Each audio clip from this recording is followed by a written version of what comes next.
Hi everyone, good afternoon. I am Pulkit Joshi, Head of Marketing at HR1, the simplest HR software for the most complex operations. It's an absolute pleasure to welcome you all to today's exclusive masterclass on the topic, the employee experience illusion. Are we solving the wrong problem? Let's give our audience a few more minutes to settle down. We'll be starting in a couple of minutes. So fasten your seatbelts. We'll be starting with the masterclass in the next few minutes.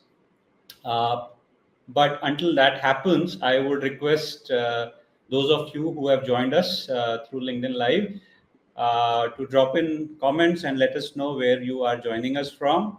And if you could also share what expectations you have from today's masterclass, that would also be great.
Okay, I see people joining us.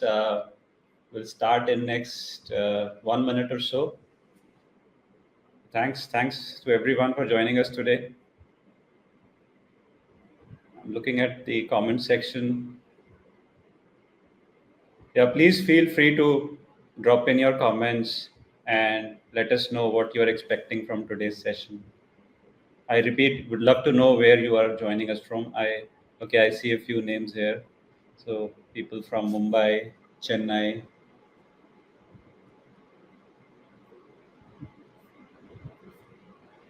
Okay, I think we can start now.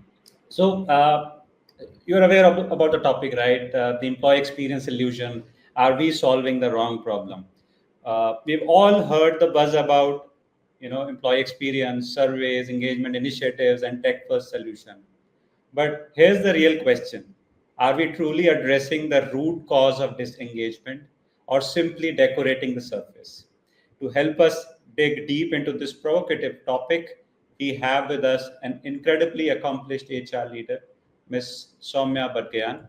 Saumya is the Vice President of HR Business Strategy at Gold Star Jewellery Private Limited and comes with over 20 years of experience in driving people-centric strategies that align with business transformation. Her academic credentials are simply unmatched: a dual PhD in e-commerce and psychology, a master's in psychology, an MBA in marketing and international trade, and a gold medalist in HR. But that's just the beginning. Saumya is a TEDx speaker, a LinkedIn top voice, and a recipient of multiple awards for HR excellence and management education.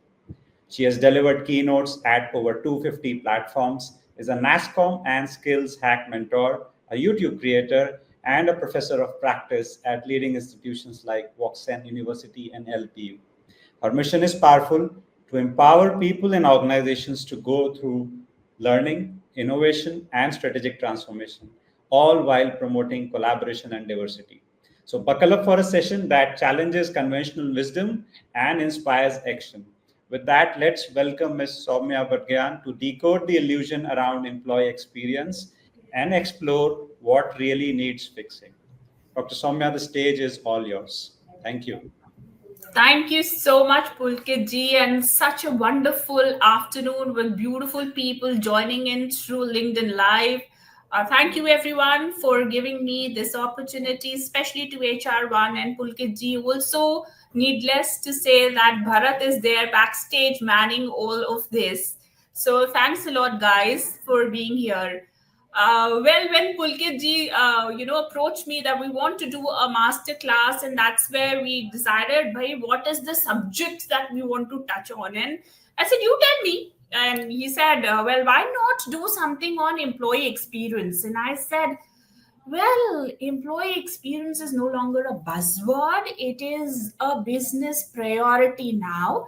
And, we see a lot of organizations that are investing in surveys and pulse checks and digital dashboards, and also, like what, Pulkit ji said, that investing in a lot of tech. But there is something which is very, very, I would say, enigmatic about the whole thing, is that what is it that truly drives the employee survey, and are we measuring things in the right way? So, over the years, over the 20 years that I have been in the business, I was in sales earlier, and then at that point of time, I used to feel that HR lacks the business understanding, and hence, things are at a superficial level. So, we were always exposed to things that are easy to measure. For example, oh well, we have great attendance record, and that shows that people want to come and walk in. We have people who are staying with us in the vintage value, and the vintage is long for us. So that again is a marker.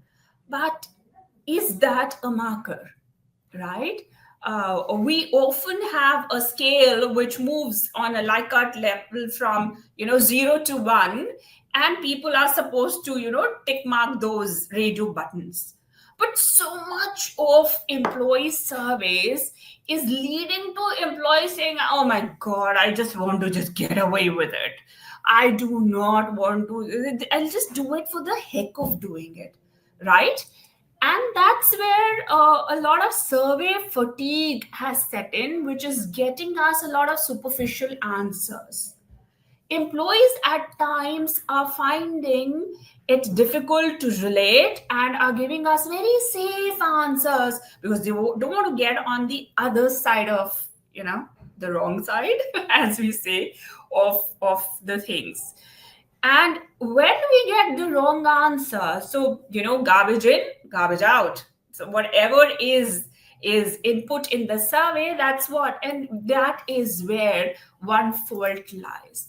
The second and the third thing that I've seen is the timing of the issues. Usually we do these surveys at at the fag end. Okay, and these surveys are not actually as per the demographics of the organization. So we would usually do it like one survey for all, and probably it is not even personalized to an individual or to at least a range of individuals. That also brings us to the point that one size does not fit all. I work with people who are representing I would say, the millennials, the Gen Z, Gen Y, and also the baby boomers, because I come from a family business background. Now, when I have that kind of a breath, what happens is that the grandfather wants something, and the grandson has an absolute different way to look at things. At an ownership level, or at that level where there are business owners, when they have that kind of a wide spectrum to look at, imagine what happens with the 4,000 employees that we have, and that too in two segments, the white and the blue collar. So there are different drivers for each generations. Gen Z and millennials will not conform to what actually were the drivers for the Gen Y and baby boomers. So one size does not fit all. And hence what we're doing is we're coming up with Dolo and Crosons, which are symptomatic treatment for a particular grievance and not actually addressing the root cause. The point in case being, so there was this person who joined us, and then this person is moving on. We called that person and we were engaging on one-on-one talks. I have these candid conversation with employees, and I said, what's the reason why? And that candidate said, well, I have put in so many years, and the organization growth and my growth both have plateaued. Now there is nothing more that I can learn in the organization, and hence what I seek now is a mismatch to where I belong. I find it very, very enlightening as well as very disturbing, because I am still in the system and I still get to learn and get to contribute every day. So, what was wrong between me as a 20-year-old employee in the system and someone who has an 8 or 9 or 10 years vintage? Well, there is an aspiration mismatch there. Hence, we are not looking at the root cause of what was wrong, but we said, "Acha, you need more package. Let's give you more package. Acha, you need more. Acha, you need a promotion. Let's give you promotion." So that is what is happening. So this is a beautiful thing where I would say we also get into certain biases in the system, and these biases can be very, very different, right? So I would like to play this video. Bharat, if you could help me in playing the video, please.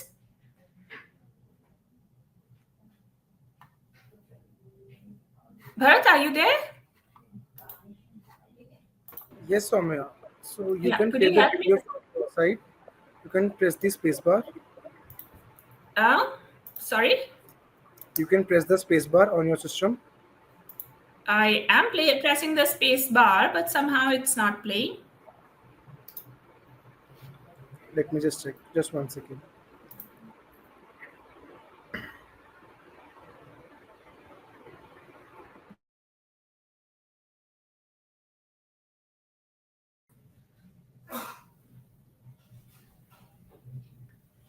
Saumya, your PPT is not on the screen. Can you please put it on the screen right now? Yeah, it's there now. Yes. The tech glitch, as we often would say.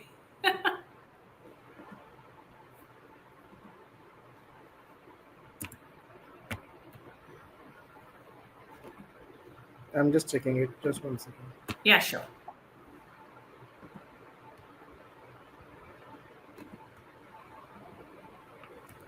Sir मुझे सीखने Yeah.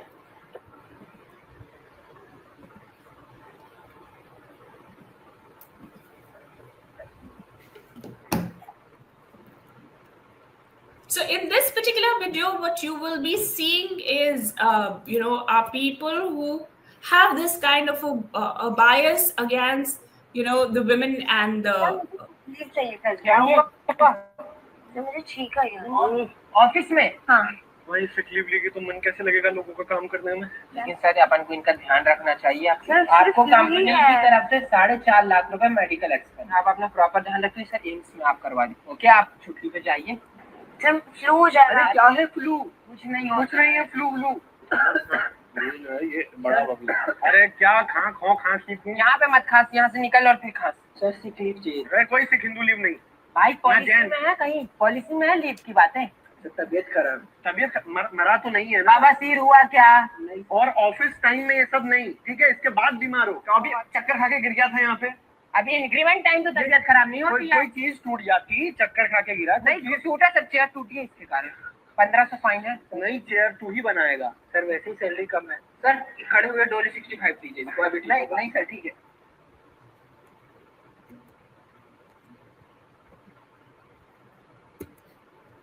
Thank you so much, Bharat, for helping me there run the video. So as we've seen there that we prioritize compliance over the employee experience. So when the lady walks in, the HR said, "Oh wow, yes, I do understand. We do understand." Whereas this the same problem when the male walks in, there was a bias, and then the second thing was that people were prioritizing compliances. You know what? There is sick leave. You have to do this. You have to do that. There are so many mandates that one have to follow. Things like that.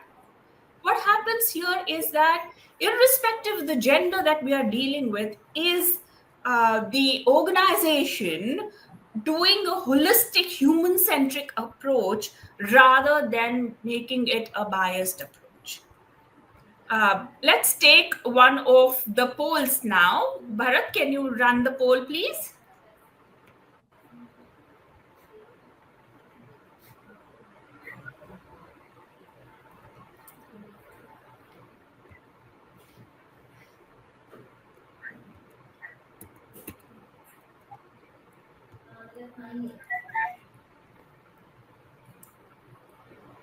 Hi everyone, you can just go to menti.com and use the code 13532497 and mark your vote.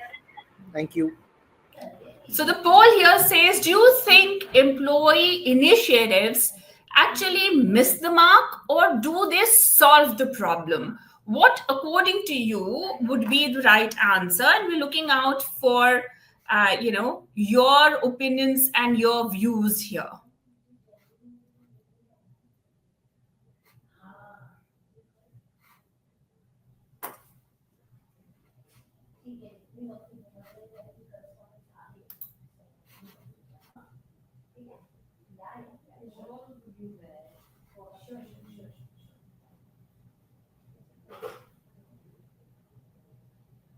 All right.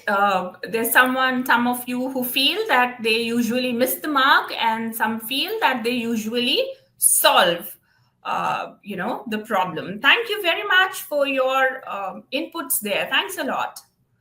Wow. So solve the problem is going up. Amazing. Oh, miss the mark has also come up. Oh, that I see there's going to be a tie there. Let's see what the survey results actually throw at us. Keep going at it, guys. Let's see what you do. What are your thoughts on it? Let's see. And this is something that could be also based on certain experiences that one would have had. Of course, a lot of people are, now it is a neck to neck, 5 versus 6, miss the mark versus solves the problem. Oh, miss the mark is going higher. Miss the mark is going higher. Again higher. Wow. I feel like I'm in Sotheby's and Christie's, and there goes the hammer, right? Yes, so it is miss the mark, which is going higher.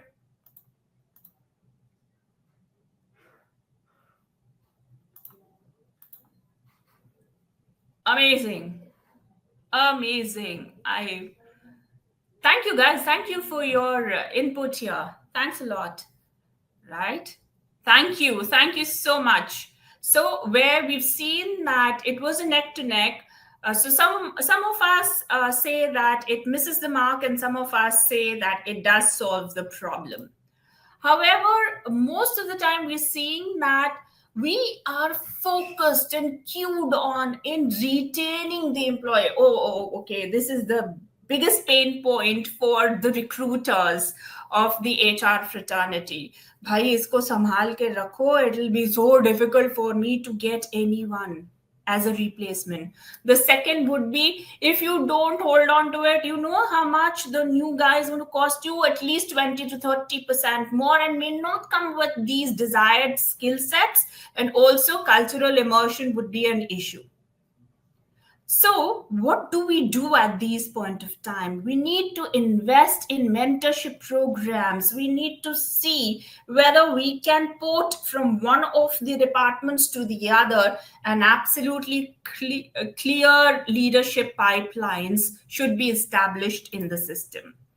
One size does not fit all. So I've seen over the years that there are 5 drivers to, someone latching on or holding on to the organization. So what are these 5 drivers? Pesa, power, promotion, then there is passion, and the 5th one is purpose. Apart from these five, I have not seen any other sixth element. If you feel so, please comment. I would love to hear the sixth P from y'all. So, what we do is that we have one policy and we would make it to fit, and everyone else has to fit in that. So, one size is it becomes really difficult. For example, was a young mother and who wanted work from home, and work from home is now in abolished policies with it. However, the child was a special child, and we did allow work from home because she needed that time. The family needed that time. So there are instances where we give work from home at various situations, looking at situations. Then we underestimate the role of trust in leadership. Another thing, so I was in one of the HR conferences, and someone walked up to me and said, I have this problem. I have a very senior level employee who's just quit, and the reason that the person cited was that I feel that my replacement has already come in place. And when that HR professional asked this high profile person that how do you think that is the case, and that person said, well, you've already got this person, and some of my portfolio is being offloaded. And this conversation is happening post resignation during the exit time. Till that time, that employee was holding everything in. The simple thing is that there was a lack of trust within the ecosystem, wherein an open feedback and an open conversation did not take place, and thereby it ruined a beautiful relationship. However, when that employee spoke, the management did come up and say, well, you know what, there is a huge grave misunderstanding in you, why didn't you speak up? And then they cleared things. It doesn't happen that way. So is HR solving the wrong problems? I think yes. We do a very symptomatical treatment in pharmaceutical industry. Allopathy is said to be a symptomatic treatment, and surgeries are supposed to be the one that actually is the curative form. However, the Unani medicine, the homeopathic medicine, and the Ayurvedic medicine, they get inside the person's systems and psyche, then decode the disease, because they feel that what you eat, how you feel, and how you worship your body all comes about, and hence this is a disease that comes in that ways, including Chinese medicines. So sometimes HR moves from a very transactional association. We now need to move into a more I would say transformative association with the employees. The hidden cost of over engagement. Again, Bharat, I would love to have your help on playing this particular video, please.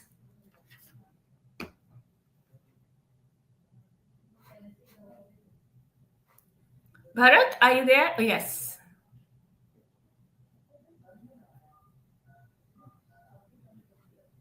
The sound is not there, Bharat.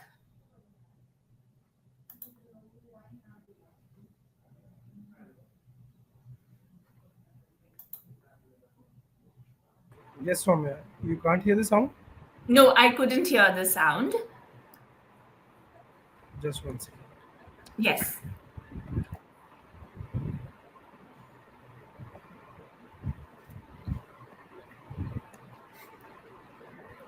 Come CTC वाले corporate जंगल की सबसे हंसमुख लेकिन सबसे शातिर प्रजाति है HR.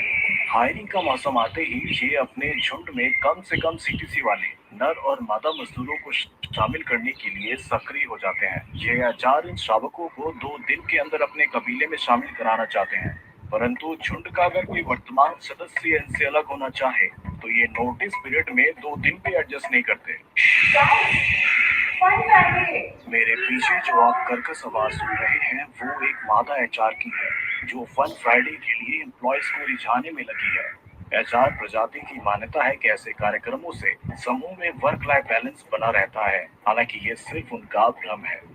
ये भीड़ देख रहे हैं आप, यहाँ एचआर प्रजाति की एक मासिक रस्म चल रही है, जिसमें आधा किलो का केक मंगवाकर लगभग 20 मजदूरों का एक साथ काटा जाता है, बर्थडे केक काटा जाता है। यूं तो ये प्रजाति साल भर काफी मिलनसार नजर आती है, लेकिन अप्रेजल का मौसम आते आते ये एचआर एम्प्लॉयज की नजरों से दूर अपने लिए छुपने की जगह ढूंढ लेते हैं। Thank you so much, Bharat, for playing that video. And with me is Gayatri and Avani. And both of these girls in my team have prepared the 3 beautiful videos that you will be seeing. So thanks a lot, girls. Love you. Pleasure. Thank you. So just wanted to introduce you all to all this thing that goes behind the scene to create these beautiful videos. So why the culture turns toxic, and most of the time if you see, there are multiple jokes on Instagram and everywhere targeting the HR fraternity. The basic reason being that somehow the thing have got skewed, employees feel that someone is constantly on them, monitoring them. Employees feel guilty taking breaks. Peer pressure is there to over deliver. We are seeing cases where people are actually dying while at work. We've seen a young girl passing away. We've seen young employees passing away, and lack of boundaries to emotional exhaustion. We are not allowed to say no to overwork. There are multiple signs of burnout, absolute absenteeism, sudden, people suddenly stop coming in at workplace, and you start wondering, and then we declare them as absconding employees and things like that. Productivity declines, mental health issues are on the rise, and of course, there is a high attrition in high performers. So this is the second poll. We would really love you to participate in the poll just like you did. Is toxic culture a reality, or is this just a perception? Please share in your views on this. There we go, guys. Let's see your views. Oh, wow, it's a reality. Someone says, fantastic. Let's see more views. Oh wow, it's a reality. 3:0.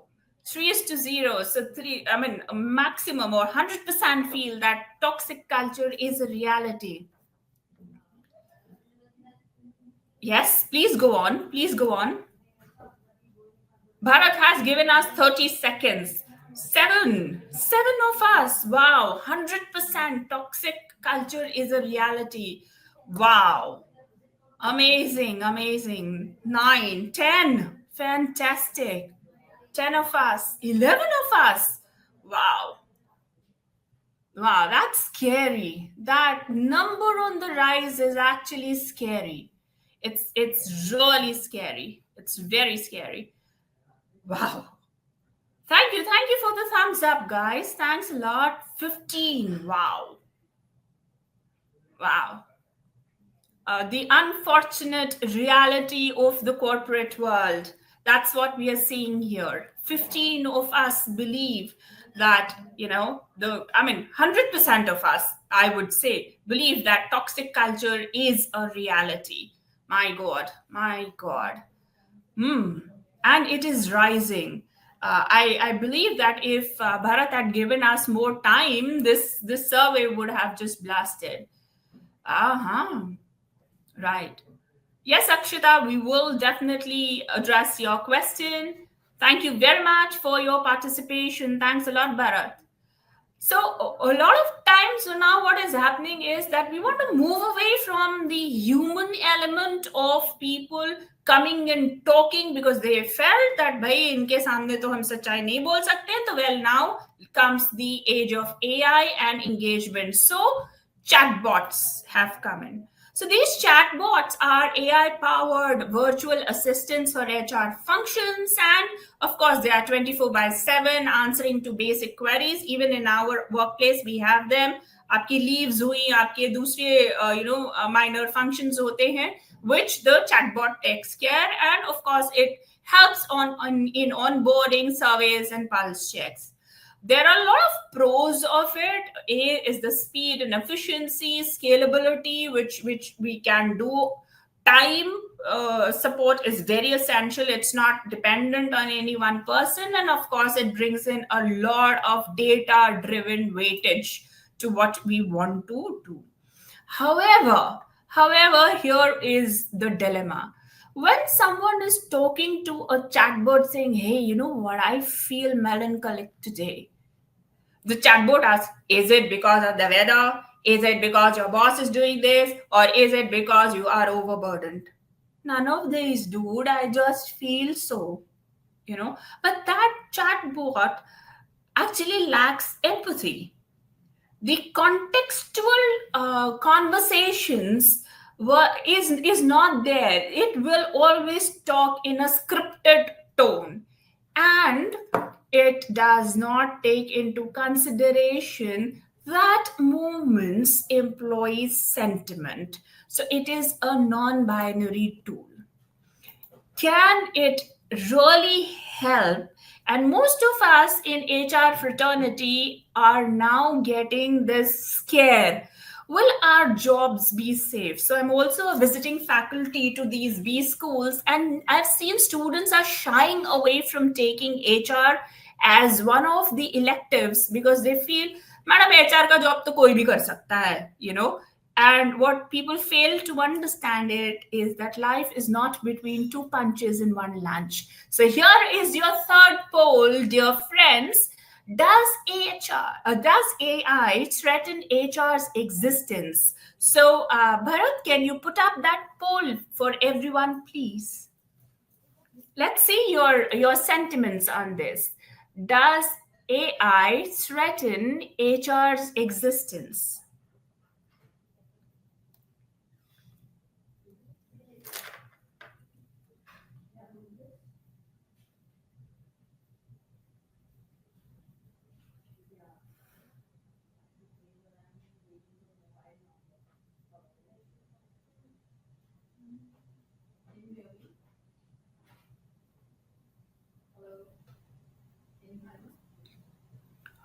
Wow. I am so happy. We have a confident lot here who says no, AI doesn't threaten HR's existence. Fantastic. I hope it is not based on optimism, but yes, amazing. Good. I love this. Few of us also, we feel threatened because, yes, there are few of us who've said yes to it. I'm sure it is based on each of our experiences, but majority of us feel that it's a no. Fantastic. Fantastic. Awesome. Thank you so much, ladies and gentlemen. So what is it that employees really want, and what AI cannot do is that we want to be heard and not just monitored. We don't want helicopter bosses or leaders on our head. We want personalized growth. You don't come to me and say, oh, well, you spend 5 years, you become this. When you spend 10 years, you become this, and hence your career trajectory. No, we don't want that. And also, we do not want the mundane, regular routine task infuse some amount of challenges to us. Human empathy matters a lot, and empathy takes people a long way and makes a boss a leader. And trust and transparency mean a lot. However, we've seen that HR is actually touted as the management's puppet, and the life of an HR is seen like this. Can you play this particular visual, please, Bharat? Yes, Soumya, just play.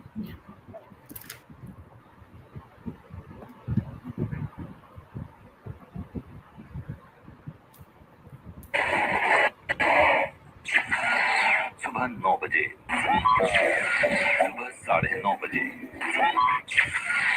सुबह 11 बजे, दोपहर 12:30 बजे, 1:15 दोपहर 3:30 बजे।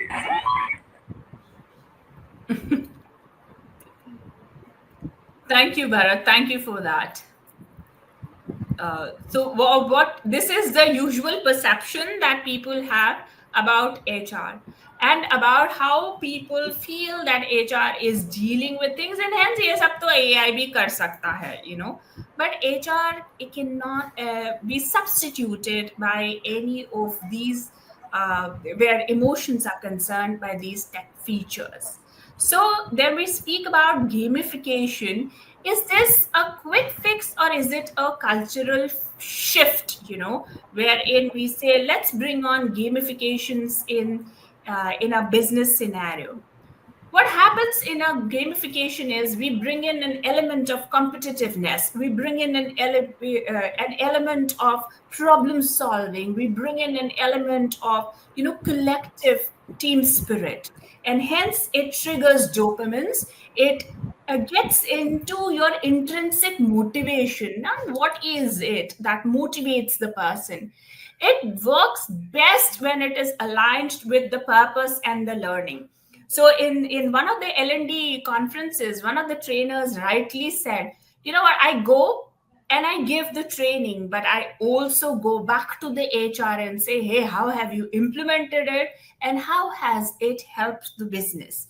If it is not given a 30 to 40% growth in ROI, I go and give a training free of charge once again, because somewhere what was conveyed to me has not translated back into the training and people have not imbibed it. So this is where gamification happens. Here we have the last poll, which is what the rewards that people feel are. Are they motivation or are they manipulation created by HR in sync with the management? Can we have the poll up, please? What do you think rewards are? Are they motivation or are they manipulation? There you go. Bharat, please put up.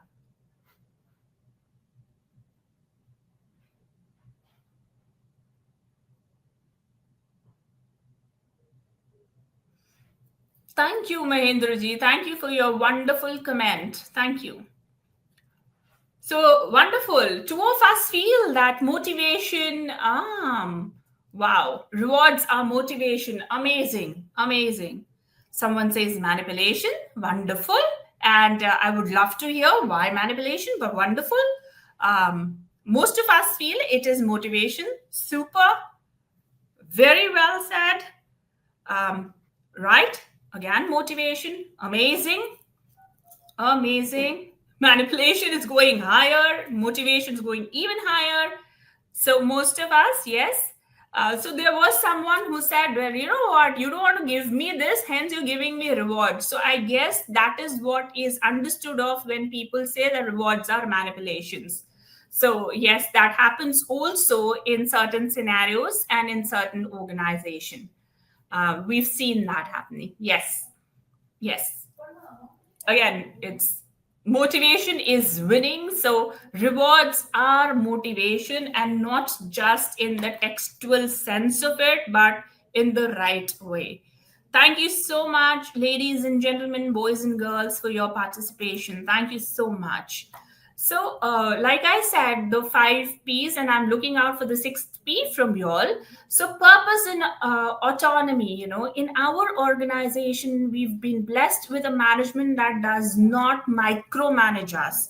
And hence, it has given us growth opportunities and also recognition that, you know, we feel it is very authentic. And also, that gives us a psychological safety net around, though it is a family owned business. So this is something that employees actually crave. Would it hold true for other employees in other organizations? I wouldn't say so, because it is a top down approach. A very secure management will pass on that DNA, right? design and data impact is something that we always need to understand. So what happens is, अच्छा उन्होंने एक software लिया, let's also bring that software in our company because we want to increase production and productivity. Why? That may have worked for them, but it may not work for you. Oh wow, you know what? That particular company, they give flexi working hours to their employees. Fantastic, that works for them, but we are in manufacturing. We can't give flexi working hours. So, what your data is saying and how you design that culture around that premise is very important. What are the best practices that work is that you have to close in that feedback loop. मतलब उसको छोड़ मत दीजिए कि ठीक है, we've gathered it, dump it here, and बस वो रद्दी में सड़ रहा है. You know, it is not that. We have to gamify things only when it enhances the purpose. Not everything needs gamifications, and you need to build in multi-layered reward strategies. So, like we have this wall of fame, we have this employee of the month, and then we say, well, the employee of the year would be someone who has multiple employee of the month to his or her credit. So the final thought that I would say is that tools don't create engagements, leaders do, and hence that is the strategy that brings about novelty. Engagement is all about humans and not to find the hacks in the system. I guess we are on the final thing, which is the company culture and engagement, which is, are we creating belonging or forcing conformity? This is something which is beautifully adopted in our organization, wherein people say that, you know, I know there's this one employee who walked in and said, ma'am, you know what, I was offered 2x salary, but I did not go. I was shocked. I said, why? You know, what happened? She said, ma'am, यहाँ के जो काम करने में मजा आता है ना, the people around me, and this now feels home, and it is also giving me a career rise, and definitely it's something wonderful that I feel like. And also, ma'am, when my designs get picked and when the client says good job, you know, it gives me the sense of, hey, I've done something for my organization. So this is where, you know, belonging happens. However, there could be some people who say that there are rules that needs to be followed.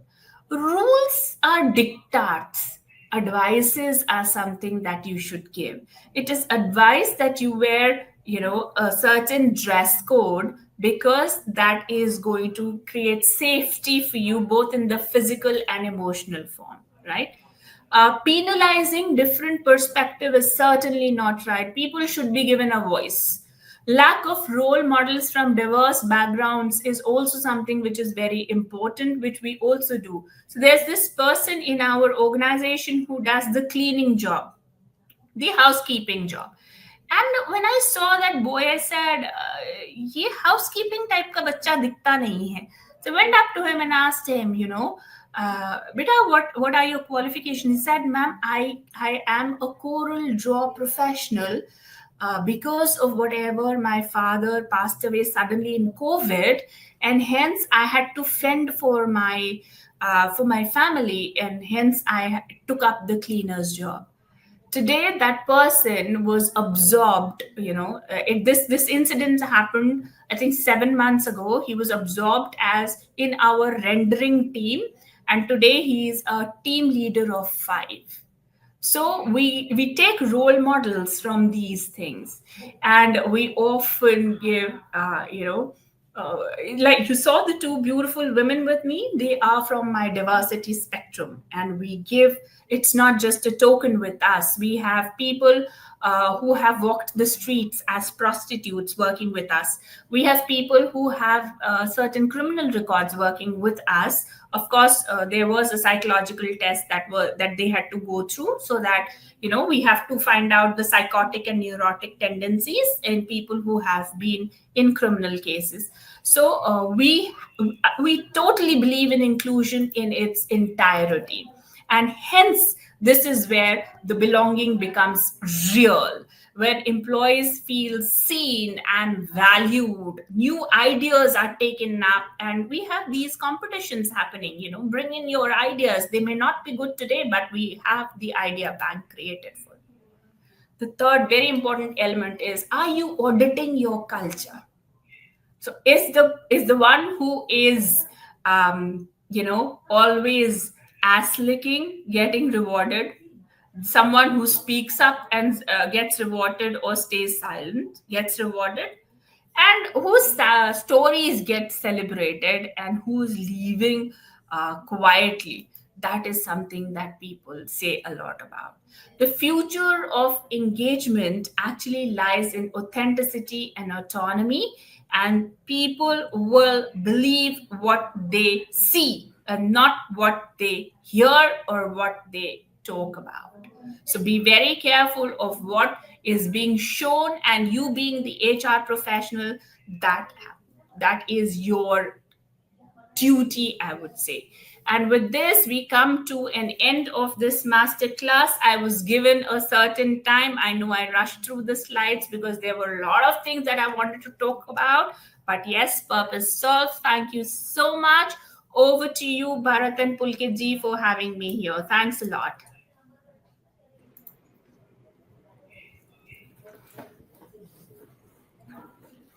Thank you, Dr. Saumya, for such a thought-provoking and deeply insightful session today. Thank The you. way you brought in a lot of use cases and a lot of awesome content, right, that was created in-house was extremely splendid. I'm sure the audience would have loved that. But today's masterclass, I felt, challenged many of our assumptions and pushed us to think critically about the real drivers of employee experience. I think Absolutely. that was the essence of how this masterclass was supposed to be, and the way you highlighted the illusion of engagement metrics and emphasized the need for authenticity, trust, and leadership was awesome. And your views on AI, gamification, and culture building. Again, I'm sure that the audience would have gained immensely from this. As a group, I think we are walking away today with powerful ideas and actionable strategies, and I'm hoping that all the HR leaders out there, who joined us today, would love to implement few of the strategies and tactics that you worked them today. Thanks once again for empowering us to be more human-centered in our HR approach. Thank you so much. And to everyone watching, drop your number one key takeaway from today's masterclass in the comments box. Would love to hear what resonated most with you. And if you are hungry for more such powerful conversations from amazing leaders like Dr. Badgayan and exclusive access to top HR minds, don't forget to join HR1 Commune. It's a thriving platform that we're trying to that we're trying to build for HR professionals to connect, learn, and grow.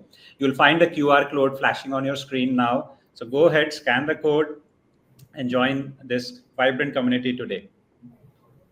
Thank you once again to all of you all for being a wonderful audience, and to HR1. Thanks a lot. It was a pleasure being with you all. Thank you so much. All our regard and love to you. Keep shining, people. Thank you. Thank you so much, Dr. Saumya. Thanks to everyone for joining us today. Stay curious, stay bold, and don't stop questioning the obvious. Until next time, keep rethinking the way we work. Thank you so much. Thank you. Take care. Bye.